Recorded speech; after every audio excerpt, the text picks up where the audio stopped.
Before the accident, Liam never stopped talking. He was the kind of person who filled silence with life, retelling childhood stories while brushing his teeth, cracking jokes in checkout lines, and whispering, "I love you," just because he could. His words were always there, gentle, fast, funny, always enough. Until suddenly, they weren't. A collision, a diagnosis, a body that still worked on the inside, but stopped letting the outside know. He couldn't move, couldn't speak, couldn't even smile. And in a world built on noise, Liam was trapped in silence. Doctors said he had locked in syndrome, fully conscious, fully aware, but unable to speak, nod, or lift a single finger. All he had left were his eyes. So he used them. One blink for yes, two for no, and nothing for everything in between. That should have been the end of his voice, but it wasn't, because one day, on a quiet afternoon, when no one expected anything to change, Liam blinked 3 times, and that simple, fragile signal carried more weight than any words ever could. He wasn't just answering, he was declaring something he hadn't said in nearly a year. And when Maya realized what it meant, she fell to her knees. Because Liam wasn't just there, he was with her, still loving, still choosing, still alive. Liam was the kind of man who made strangers feel like friends. He remembered your dog's name after meeting it once. He sang off key on purpose just to make Maya laugh. He talked through movies, whistled in the shower, and had a way of making silence feel awkward because he never let it last too long. He didn't just live life, he narrated it. Maya used to tease him about it. "You've got a mouth that never clocks out."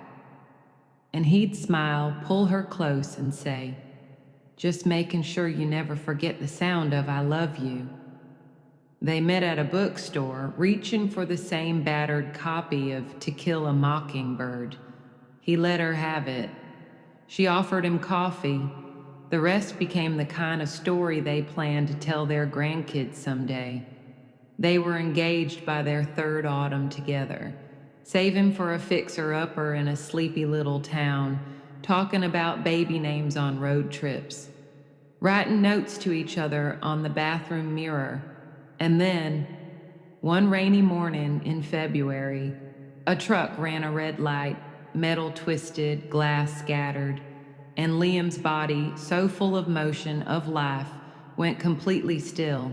He survived, but something inside him didn't come back, not fully. The doctors called it locked-in syndrome, a rare neurological condition. His brain was fully intact, his thoughts untouched, but he couldn't move, couldn't speak, couldn't reach out to the woman sitting beside his hospital bed, begging him to blink if he heard her. It took weeks for even that to come. One blink for yes, two for no. That was all he had. But Maya stayed. She read to him, played their old playlists, held his hand every single night. Still, there were days she'd leave the hospital broken, sitting in her car for an hour, wondering if he was still in there. Still her Liam, still capable of love, or even hope. And Liam, trapped in his body, watching the woman he loved fall apart, had no way to tell her, "I'm still here, I still choose you, I still love you." Not yet. It was a Tuesday. Gray. Ordinary. The kind of day hospitals are built for. Quiet, fluorescent, timeless. Maya had just come from work, still wearing her lanyard, still holding the same paperback she'd been reading to him for weeks. They never got past chapter 6. She didn't read because Liam followed the plot. She read because it filled the air, gave them something that sounded like normal. She pulled the chair beside his bed, brushed a wrinkle from his blanket, opened the book with tired hands. But halfway through the page, her voice cracked, and for the first time in days, she stopped. She looked at him, really looked at him, his eyes always watching, always listening, but silent. Her voice fell to a whisper. Do you still love me? Liam blinked once. Yes, the same answer he'd given 100 times before. She nodded a little too quickly, smiled a little too tightly, and turned back to the book. But Liam didn't look away. His eyes locked onto hers, steady, intentional, unflinching. And then he blinked. Once, twice, 3 times. Maya froze. Her heart skipped so violently she can feel it in her throat. Liam, was that a mistake? He blinked once. No. Her hand flew to her mouth. Tears welled instant and hot, because she remembered. Months ago, in one of those desperate caregiver meetings, a speech therapist had said, if he ever wants to say something specific, something more than yes or no, you'll need a code, something simple, something he can manage. So they'd picked 3 blinks, a long shot, a placeholder, for the phrase Maya missed most, I love you. They practiced it once. Then life moved on, full of rehab schedules and feeding tubes and quiet ache. She never thought she'd see it again, but here it was, clear, deliberate, real. He blinked again, 3 times, then again, and again. And Maya, hands trembling, knees buckling, lowered her forehead to his and wept, not from grief this time, but from the sheer, staggering joy of being found again in the place she thought she'd lost him. After that day, something shifted in the room. It wasn't just the blinks, it was the weight behind them. A signal had been sent, not just to Maya, but to hope. From then on, every blink felt like a beginning. Maya brought in the therapist again, the specialist who had first suggested the 3-blink code. Only this time, they weren't planning for maybe someday. They were planning for now. They tried new tools, eye-tracking keyboards, letterboards, laser pointers. Some days, Liam blinked out full words using custom software. Other days, just one word at a time. Yes. No. Maya. Home. Each one landed like a sentence in a love letter written from underwater. Every word a victory, every sentence a miracle. They built a new language together. A private world made of stairs, pauses, and codes. When Liam blinked twice, then looked left, it meant he wanted the music on. If his eyes hovered on Maya's necklace, it meant read that letter again. And each night, before leaving, she'd lean close and whisper, say it if you want to. And he would, 3 slow, intentional blinks. I love you. It became their ritual, their vow, rewritten in light and eyelids. But Liam wasn't satisfied. He wanted more. He asked through blinks and software about movement, about therapy, about trying, even if it hurt, even if it didn't work. So they pushed forward. First it was small, a flicker in the jaw. Then a twitch in his thumb that almost no one believed was real. But Maya believed, because she'd seen what one blink could become. That twitch became a grip. That grip became a stylus. With the stylus strapped gently to his hand, Liam could type again, slowly, painfully, but fully. He wrote Maya a message one night. You kept me alive. And she typed back, no, you found your way back. Progress never came in a straight line. For every moment of joy, there was a wall. For every twitch of motion, a dozen failed attempts. Liam's body betrayed him more often than not. His fingers curled involuntarily. His jaw clenched at night. Muscle spasms knocked the stylus loose from his hand, again and again, and worse. His voice still didn't return, not even a whisper. His vocal cords lay dormant, untouched for too long. Doctors warned Maya not to hope too hard. He may plateau, they said. he may not regain speech. But Maya never spoke those words to Liam. She'd lean close, kiss his temple, and say, "We'll make a new sound together, just wait." Behind the scenes, she fought battles no one saw. Insurance companies delayed payments. A new eye tracking device was denied. Experimental, they called it. She filled out forms until midnight, then woke up before sunrise to be back at Liam's side. She broke down in elevators, fell asleep in hospital chairs, screamed into her steering wheel more than once. But every time Liam blinked, "Thank you," she remembered why she stayed. Still, the silence stretched. He was typing now, yes, but the sound of his voice, that was the part she missed most. Until one afternoon, during a routine speech therapy session, Liam took a breath, a sharp, shaky breath, and then a rasp. The therapist froze. Maya dropped her phone. "Liam," she whispered. He blinked once, yes. Then he tried again. Another breath, another rasp. It wasn't a word, it wasn't even clear, but it was sound, real, vocal, his. The next week, he said his first full syllable. It was her name, May, barely audible, but hers.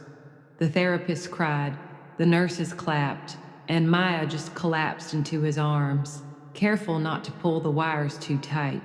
His body was still fragile, but his voice, it was fighting its way home.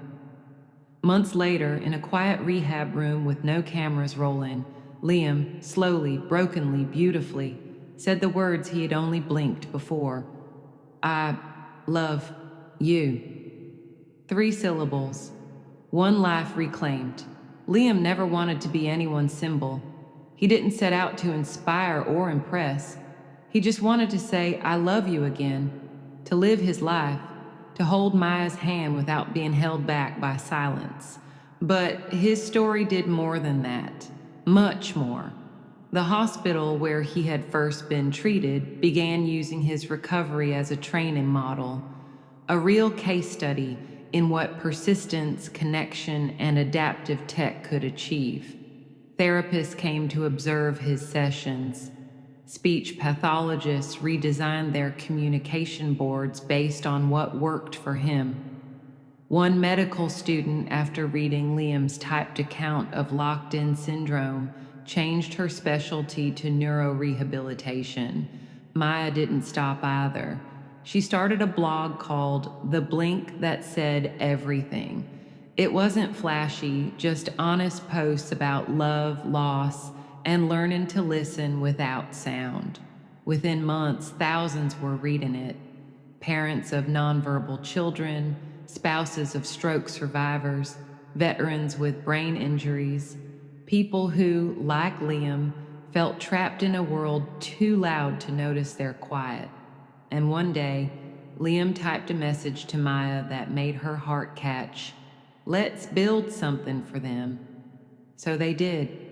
Together, they launched a small nonprofit, Echo Eyes, a project that donated eye tracking devices to people with limited mobility, especially those without access or insurance support. Every device was delivered with a letter, not from the foundation, but from Liam, typed slowly, deliberately, his voice one blink at a time. "You're still in there, I know, because I was too. You're not forgotten, you're not alone. Start with 1 word, even 1 blink. That's all it takes." People began writing back. A child in Brazil who used her eyes to say mama for the first time. A grandfather in Michigan who could finally tell stories to his grandchildren again. A teenager in Manila who typed, "Thank you, now I can show them who I am." Liam's story wasn't about speaking louder. It was about showing the world how to listen better. And his legacy wasn't just that he spoke again. It was that he made it possible for so many others to speak too. There was a time Liam thought his life ended the day he lost his voice. He remembers lying there, trapped in his body, blinking yes or no, hearing Maya cry in the dark and thinking, this is the edge of who I am. Beyond this, there's nothing left. But he was wrong, because it turns out the voice is not the soul. The words we speak aren't the only way we show up in this world. Sometimes love sounds like a blink, like stillness, like showing up again, even when your body can't follow. He used to think strength meant speaking louder. Now he knows it means being heard without ever raising your voice. It means learning to ask for help, to grieve the version of yourself you lost, and still reach for the one that's growing quietly in its place. Liam doesn't miss who he used to be, not anymore, because the version of him that couldn't stop talking, that Liam never knew what it meant to be fully still, to listen as if life depended on it, to love with patience instead of speed. He used to fill every silence. Now he honors it. And in that space, he's discovered something that words could never quite hold. You don't have to be loud to change someone's world. You just have to be real, present, and willing. Because even a single blink, if it carries the truth, can speak louder than 1,000 voices. Years have passed since that first blink. Liam and Maya now live in a modest sunlit home on the edge of a quiet neighborhood, not far from the rehab center where he spoke his first word again. There's a small garden out back, lavender, tomatoes, and a wooden bench just big enough for two. Liam still types most of his thoughts. Some words come through his lips now, slow and soft, but his eyes, they're still the loudest part of him. Every Sunday, they host what Maya lovingly calls Story Hour. Neighbors, friends, even former nurses gather in their living room. Liam shares typed reflections from the week, observations about joy, struggle, and the poetry of persistence. One evening, a little girl with nonverbal autism sat beside him, watching his screen intently. She didn't speak, but when he finished, she reached out and gently placed her hand on his. No words, just presence. And Liam blinked 3 times. She smiled. Connection. No sound needed. That moment became a mural. Painted across the wall of a children's rehab clinic in the city, it shows a pair of eyes, wide open, not watching, but witnessing. Beneath them, a line. Even in silence, we are never without a voice. Today, Liam is no longer the man who lost everything. He is the man who found something most people never do. The kind of love that waits through silence. The kind of strength that doesn't shout. The kind of legacy that begins with a single blink and never really ends. If Liam's story moved you, if you've ever felt voiceless, overlooked, or locked inside a version of yourself no one else could see, remember this. You don't have to shout to be heard. You don't have to move mountains to move someone's heart. Sometimes the quietest people carry the loudest truths. If you believe the world needs more stories like Liam's, stories that remind us to listen better, love deeper, and never underestimate a single blink of courage, we invite you to be part of this journey. Subscribe, share this with someone who needs to know they're not alone, and leave a comment below. What's something you wish the world could hear, even in silence? Because sometimes the most powerful voices are the ones we almost didn't notice.